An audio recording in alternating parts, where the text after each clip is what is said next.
Hey y'all, it's Sherry. I am back for day 13 of our Secret in the Stitches, our Halloween Whodunnit by Forbidden Fiber Co. This was a Sherlock Holmes themed mystery box. It was kind of like a Halloween advent. It had 13 days. Each day held a color of floss for our pattern and a clue to solve the mystery of what happened to Eleanor Cartwright. The box also held a pattern, the fabric, various little treats like wax melts, cookies, tea, an LED lighted magnifying glass, things like that. And then, of course, the 13 envelopes that had the clues along with the daily color of floss. Now, this was our pattern, However Improbable by Forbidden Fiber Co. And it is one of their patterns. And it says, when you have eliminated the impossible, whatever remains, however improbable, must be the truth. And then, of course, it's got the 221B, the famous flat, Sherlock Holmes, Dr. Watson. So, that was our pattern. We have our handy little notebook where we're keeping all the informations gleaned from our daily clues.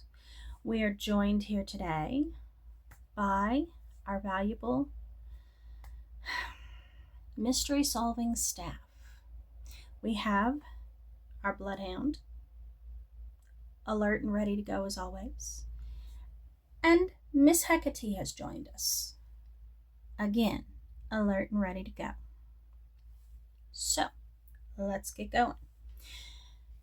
Now, these are the colors we have gotten thus far. And you know what? Let's take those off for the moment. I only need them to read or stitch. But these are the colors we have gotten thus far. They are beautiful, beautiful colors. I do love the colors. Very, very pretty. They are all tangled because Jelly Bean was helping me stitch. He's always ready to help. But very beautiful colors. I have loved the colors, I will say. This is our project thus far.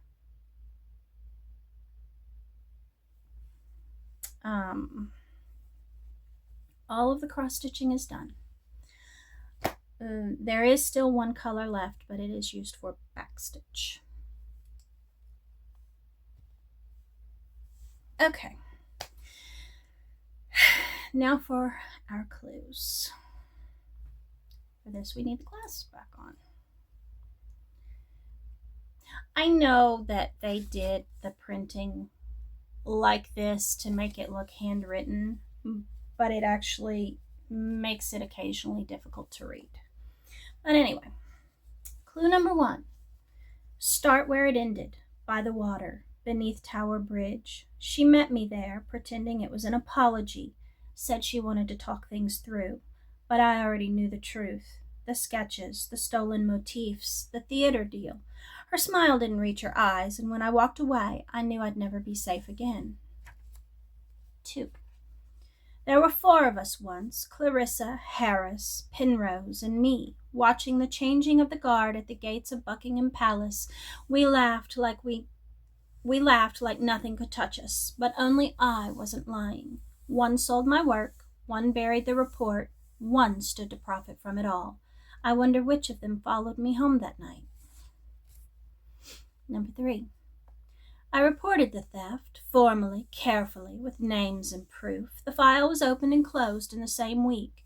Inspector Harris said it lacked merit, that personal disputes weren't police matters, but someone removed the sketches from my original report. I know because I kept copies, and now one of them is missing. Number 4.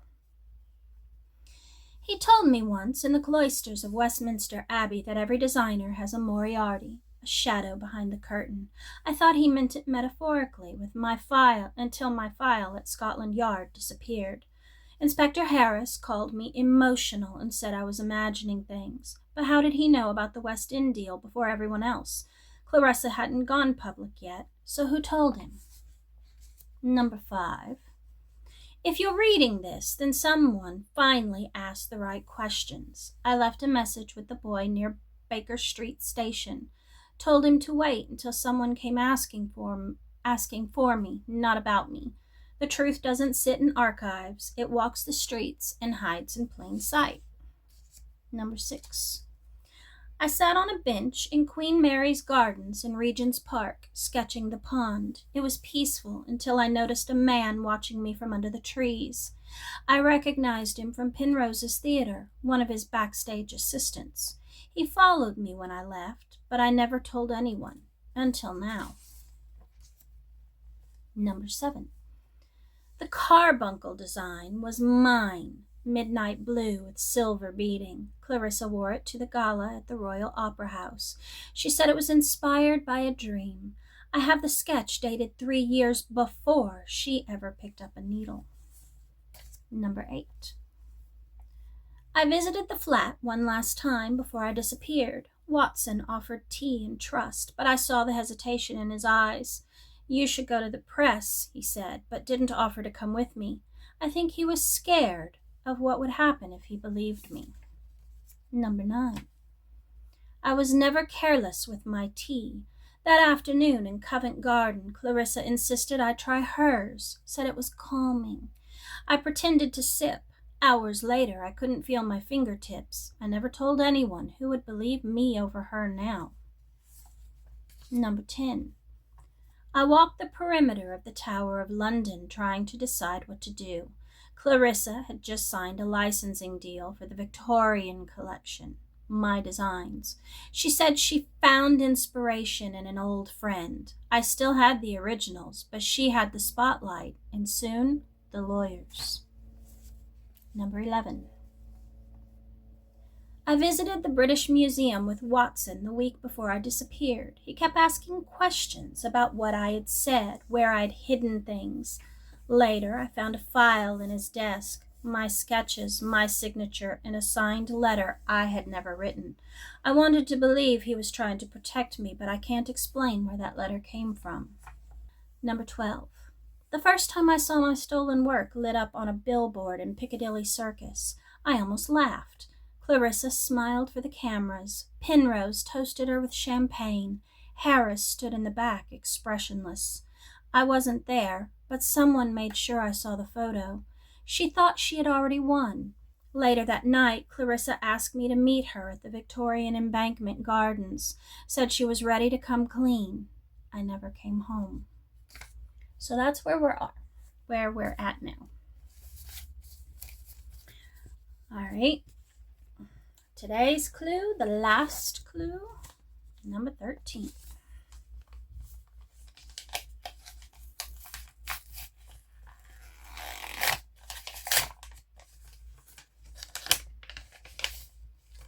Okay.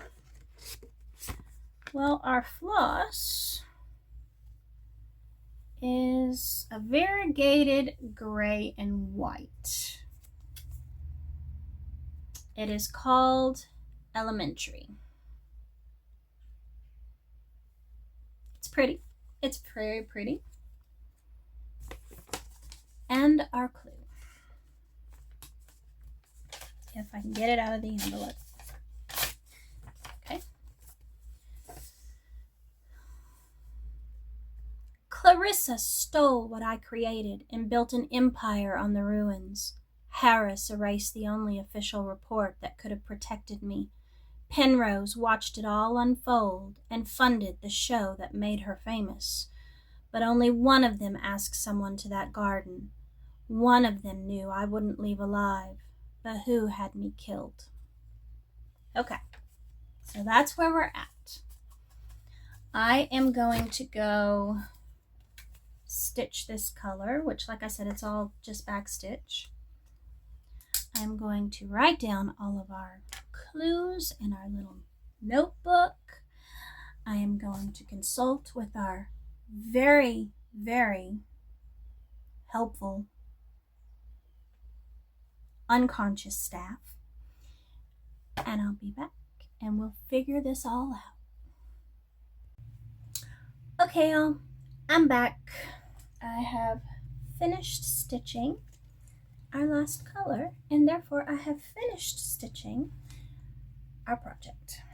Now, if you'll recall, this was the color we got. It's a very, very, very pale blue. Pretty color, and it was nothing but backstitch on the door. And here we have it. It is complete. The entire project is complete. So,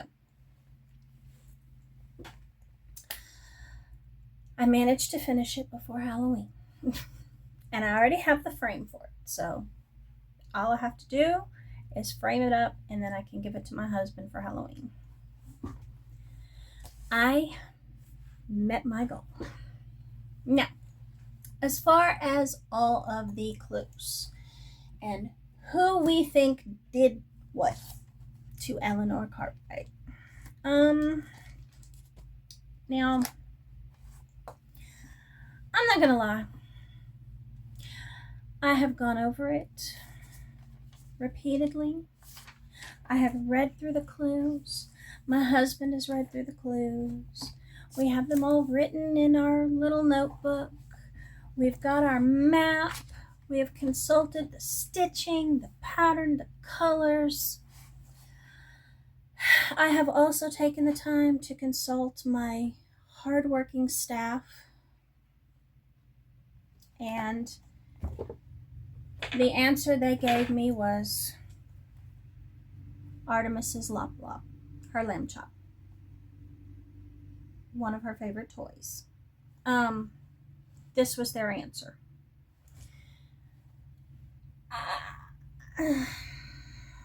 You know,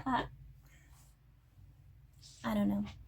Now, I can't announce who I think did it until after Halloween, after the drawing for whoever gets a prize or whatever.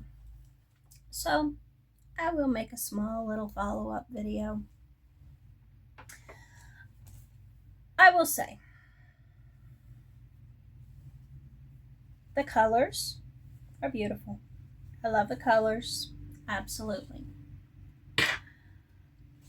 The pattern is very nice. I like the pattern. It has the iconic 221B flat.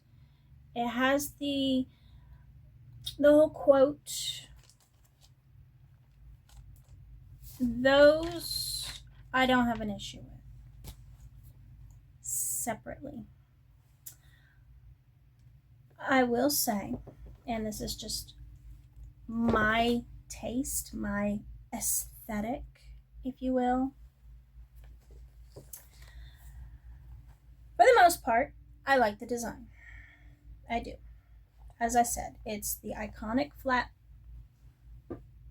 It's the quote from the stories. However, I would not have chosen to do the words the way they are done. One, the font is extremely difficult to read. Even after it has been stitched, it is difficult to read.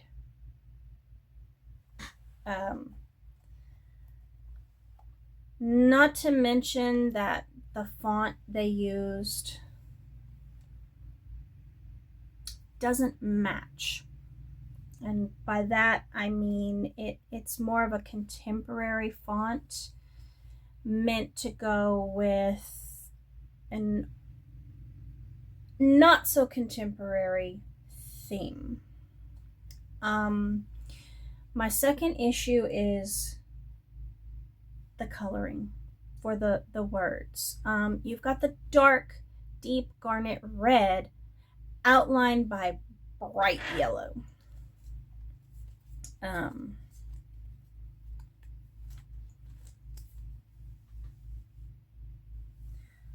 while the colors are nice together, I'm not complaining about that. When you look at it on the door, and this is just my opinion, taste is subjective. If you like this, wonderful. To me, it's giving Las Vegas Strip neon vibes. That's just my opinion. Otherwise, it's nice. If I were to stitch this again, I would probably rechart the alphabet, the letters used in it, and I would do a different color. I don't, like I said, the deep red outlined by the bright lemon yellow is just not to my taste, but that's okay. My husband will still love it, and it, like I said, it's still nice. I stitched this in less than a month. It was an easy let me take that back. Let me dial that back.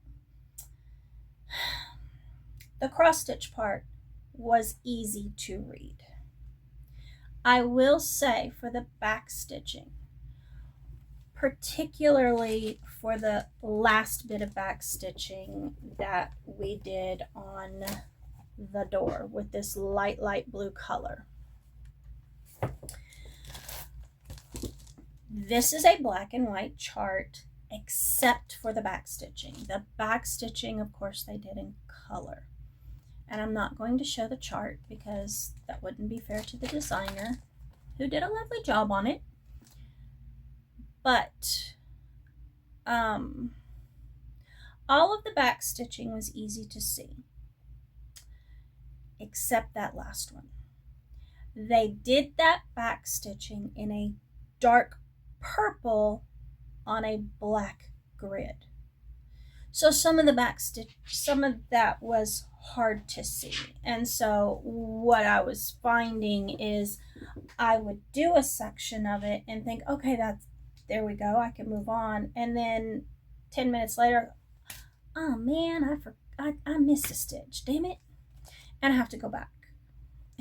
And you can tell if you look at the back of the project.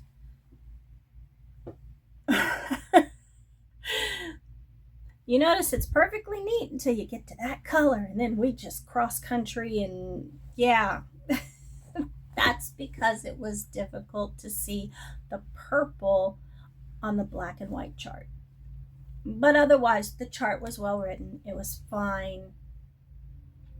I will say I did not do all the back stitch, and I may have mentioned this when I mentioned that I had done the back stitch. Now, there was supposed to be back stitch outlining the 221B, and it was going to be done in this darker gold color here. I started doing it, and honestly, it looked like crap. I'm sorry. I had gotten halfway through this first two, and I realized that just, no, I don't like that.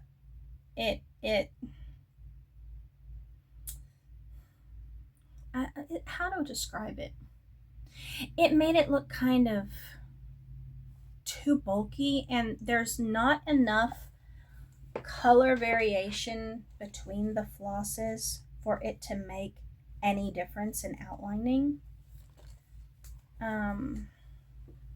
You see, there's not enough variation there for it to matter at all. And so I just took out what I did and just decided I'm not doing that. And it looks fine. It looks fine. So I did not do that. And yeah. But I did all the back stitching around the letters, and I did the back stitching to delineate the panels of the door and whatnot, and it's fine. It looks fine. Like I said, my husband will love it.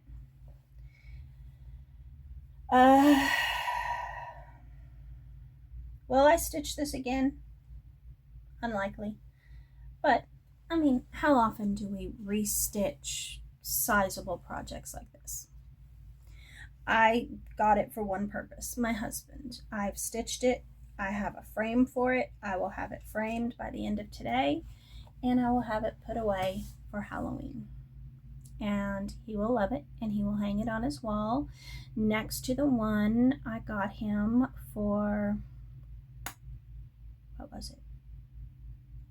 Moby Dick, I think. And so it's fine. Overall, it was an enjoyable box. Like I said, I do love the colors, and I will be using those for other projects. My highly skilled, highly trained sleuth staff, who are occasionally awake, believe it or not, weren't the best of help. But of course they have all the answers. That's just, you have to ask Lamb Chop. Lamb Chop has all the answers, according to Artemis. But anyway, I will make a little follow-up with who I and my highly trained staff thought did it, and whether we were correct or not. But until then, I have another finish that I will get framed. I had one goal. I did not fail. And now I have to go iron. Anyway, thanks for joining me for our Halloween Whodunnit. Let me know what you think. Was this fun? Was it not fun? I don't know. Maybe they'll do it again. Maybe we'll do it again. Who's to say? But anyway, that's it for our Halloween Whodunnit. I will post a short little post saying who I thought did it, and I'm probably wrong. Okay. I freely admit it. I'm probably wrong. Wasn't a whole lot of information to go off. But anyway, until then, everyone have an amazing Halloween, and I'll see you later.